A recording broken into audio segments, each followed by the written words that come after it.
क्या आप जानते हैं कि आप बाजार से बहुत अच्छी और सस्ती यानी कि कम खर्च में गुड़ और चने की गजक बहुत झटपट आसानी से बना सकते हैं। अगर आप भी इस तरह की करारी बिल्कुल परफेक्ट गजक या चिक्की बनाना चाहते हैं तो कोशिश कीजिएगा कि तमाम टिप्स को फॉलो करते हुए वीडियो आखिर तक देखें। बिस्मिल्लाहिर्रहमानिर्रहीम। अस्सलाम वालेकुम फ्रेंड्स, उम्मीद है आप सब खैरियत से होंगे।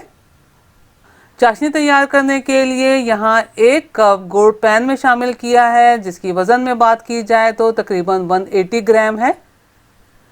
और ये 1/4 कप पानी शामिल किया है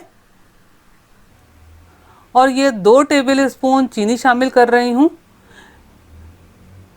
कोई भी गजक बनाए तो आपने चीनी लाजमी शामिल करनी है, क्योंकि गुड़ के साथ अगर चीनी भी शामिल करें तो गुड़ की गजक लंबे अरसे के लिए करारी रहती है, यानी कि चिपचिपी या नरम नहीं पड़ती। और आप गजक या चिक्की को महीने 1.5 महीने के लिए भी एयर टाइट करके स्टोर करते हैं तो बिल्कुल परफेक्ट रहेगी।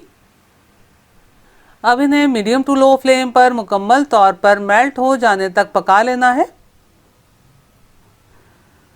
चीनी और गुड़ मुकम्मल तौर पर मेल्ट हो जाने के बाद अब इसमें हमने 1 टीस्पून नींबू का रस शामिल करना है। जैसा कि मैंने चाशनी तैयार करने के लिए 2 टेबल स्पून चीनी शामिल की है और 1 टीस्पून नींबू का रस शामिल किया है, लेकिन अगर आपके पास लिक्विड ग्लूकोज मौजूद है तो चीनी और नींबू के रस की जगह 1 टेबल स्पून लिक्विड ग्लूकोज इस्तेमाल कर लीजिएगा। जैसा कि आप भी जानते हैं कि गुड़ में थोड़ा सा कचरा ज़रूर मौजूद होता है, तो इसी तरह से पतली चाशनी तैयार करके चाशनी को बारीक जाली से ज़रूर छान लीजिएगा। आप देखिए कि छोटे छोटे से तिनके और बारीक बारीक से कंकर अलहदा हुए हैं। अब बस मीडियम टू लो फ्लेम पर हमें चाशनी को अपनी रिक्वायरमेंट के हिसाब से गाढ़ा कर लेना है। आप देखिए चाशनी में हैवी से एयर बबल बनना शुरू हो गए हैं, इसका मतलब है चाशनी काफ़ी गाढ़ी हो गई है। अब इसमें ये मैं 1 टीस्पून देसी घी शामिल कर रही हूँ। देसी घी इसी तरह से आपने चाशनी गाढ़ी होने के बाद शामिल करना है। बहुत से लोग पहले शामिल कर देते हैं, तो जिसकी वजह से गजक क्रिस्टलाइज होकर भुरभुरी सी होने लगती है। घी को चाशनी में मिक्स कर देते हैं और फ्लेम को बिल्कुल लो करके चाशनी की कंसिस्टेंसी चेक करना शुरू करते हैं। चाशनी की कंसिस्टेंसी चेक करने के लिए आपने फ्रिज का ठंडा पानी लेना है ताकि रिजल्ट का हमें फ़ौरन पता चल सके। और पानी में चंद कतरे चाशनी के शामिल करने हैं। आप देखिए चाशनी में हल्की सी लचक मौजूद है, तो चंद सेकंड चाशनी को लो फ्लेम पर मज़ीद पका लेते हैं। चाशनी को 10 से 15 सेकंड मज़ीद पका लिया है। अब इसे पानी में डालकर चेक कर लेते हैं। आप देखिए चाशनी पानी में जाते ही कैंडी की तरह सख्त हो गई है और जब तोड़ें तो क्रश हो रही है। इसका मतलब है ये चाशनी हमारी रिक्वायरमेंट के हिसाब से तैयार हो गई है। फ्लेम को ऑफ कर दिया है और इसमें ये मैंने 1 चुटकी बेकिंग सोडा शामिल करके फ़ौरन मिक्स कर दिया है।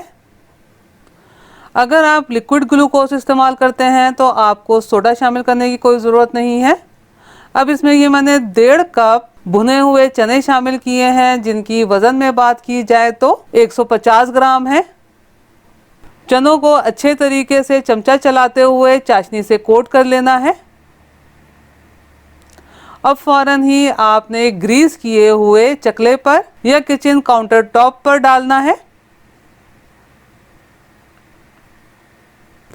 इस मिक्सचर को हमें ठंडा नहीं होने देना, गरम गरम ही सेट करना है। तो आपने हाथ या स्पैचुला की मदद से जल्दी जल्दी टैप करते हुए इसे सेट करना है और ग्रीस किए हुए बेलन की मदद से फ्लैट कर देना है। अब गरम गरम में ही इन्हें पीसेस में कट कर लेना है, क्योंकि मुकम्मल तौर पर ठंडा हो गया तो पीसेस में कट करना मुश्किल हो जाएगा। पीसेस में कट कर लेने के बाद इसे मुकम्मल तौर पर ठंडा होने देना है और एयर टाइट जार या फिर फूड ग्रेड पॉलीथीन बैग में डालकर स्टोर करना है।